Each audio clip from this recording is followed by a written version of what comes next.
Olha, Dante, após a vinda do presidente Jair Bolsonaro aqui a Manaus no fim de semana, a coluna Sim Não, né, trouxe algumas informações sobre as possíveis prévias para as eleições 2022, né? Então, vamos começar com a reunião no domingo entre Eduardo Pazuello e Alfredo Menezes.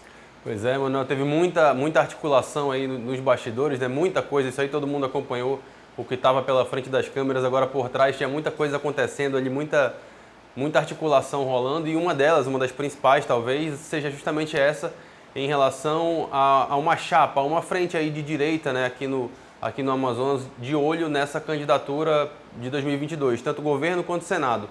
Coronel Menezes, né, que foi o quinto colocado na disputa pela Prefeitura de Manaus, mas teve ali seus 11% de votos, teve uma votação expressiva. E o ex-ministro da Saúde, Eduardo Pazuello, general Eduardo Pazuello, se reuniram na manhã desse domingo no Aras, né, da família do ex-ministro.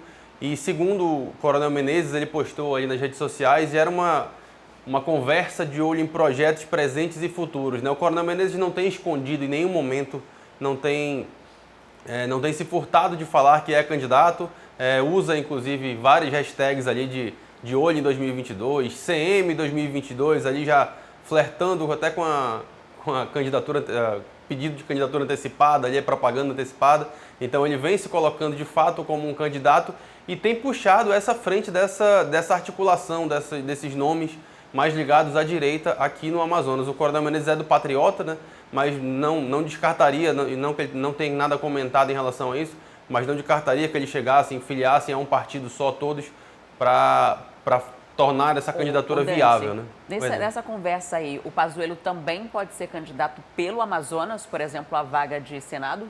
Exato, esse é o ponto deles. Ele pode, nos dois, um será certamente um candidato ao governo e o outro candidato ao Senado. Vai depender, claro, muito de como a CPI da pandemia pode machucar aí, eventualmente as pretensões do Pazuello, mas essa é a intenção desse grupo. Pazuello, que era lotado aqui no Amazonas até ir para o Ministério da Saúde, até assumir seu posto no Ministério da Saúde, é de família amazonense, então não teria dificuldade para isso em nenhum momento. Agora está lotado em Brasília, mas tem domicílio aqui, tem casa, então certamente não enfrentaria dificuldades para ser candidato pelo Amazonas, e aí fica nessa disputa de quem vai ocupar qual posto, né? O Coronel Menezes vinha se colocando mais como um candidato ao Senado, vinha inclusive fazendo críticas públicas ao senador Omar Aziz, que será um candidato à reeleição agora nesse próximo ano, né? Então ele parece muito mais voltado para o Senado, enquanto a candidatura de Eduardo Pazuello a governador do Amazonas, que inicialmente parecia totalmente fora do cenário político, ela começa a ganhar força aí. No momento em que tem uma CPI, né, isso pode parecer uma jogada política, inclusive, né, para desfocar aí o objetivo ou, como você disse, o prejuízo político que uma CPI possa causar à imagem dele aqui junto ao futuro eleitorado. Mas, ao mesmo tempo, é uma forma também de fortalecer, né, o grupo de base aliada do presidente, né, ele quer estabelecer um grupo que não tenha muitos vínculos com a política local, né, e a ideia é que sejam, inclusive, militares, como ele colocou vários no governo, que se mantenham aliados a ele na próxima eleição, e aliado ele vai precisar bastante. Sim, e é uma movimentação que ele tem feito em outros estados aí de querer, né, lançar seus candidatos agora na cadeira de presidente. É bem natural esse movimento político, né? Não é nada surpreendente que se faça isso. O que vem de novo é justamente o perfil dos candidatos aqui do Amazonas, né?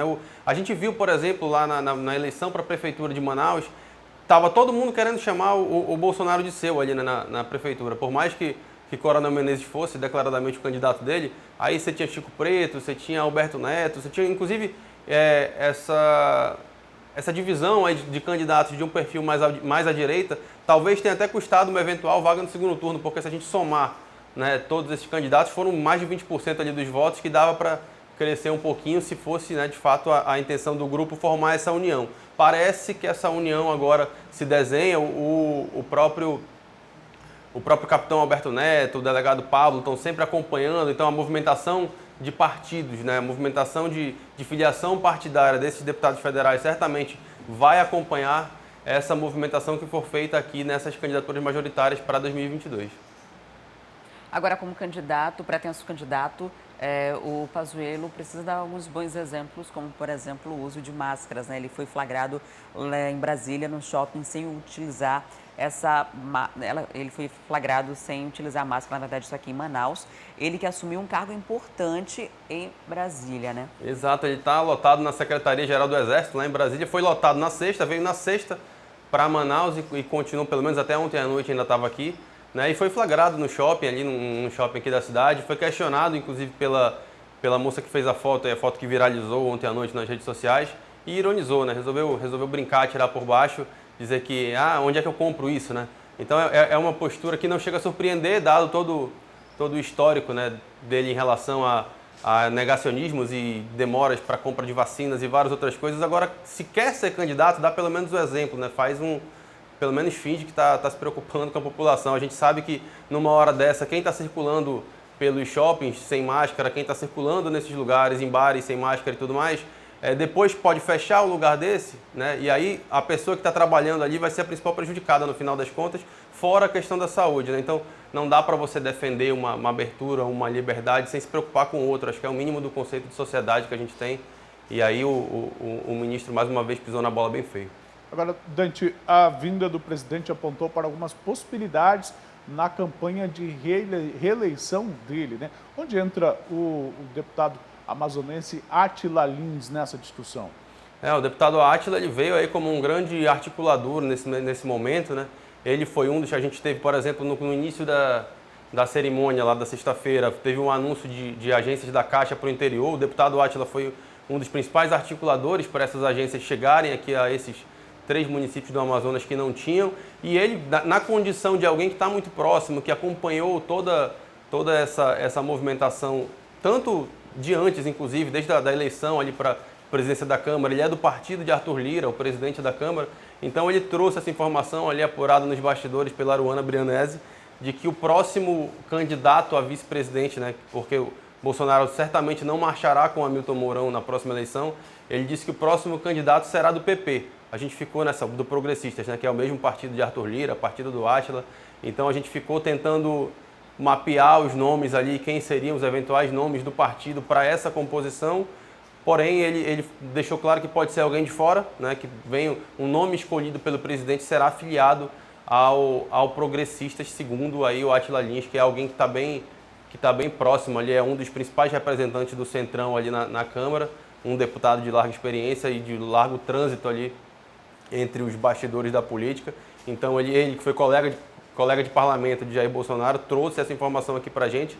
A gente sabe que tudo é muito dinâmico na política, isso pode de repente mudar, mas certamente a gente lembra que o presidente na campanha passada teve uma campanha ínfima de televisão de 17 segundos, então trazer um partido como o PP levaria muito tempo de programa político, eleitoral, que a TV ainda faz alguma diferença, né, no horário político. Ali a gente sabe que as redes sociais têm ganho muito espaço, mas a TV é importante, é muito forte, né, na massificação das candidaturas. Então seria um ganho de tempo e de corpo político, né, para o presidente. Agora a movimentação é longa, até ano que vem tem muita coisa para acontecer ainda.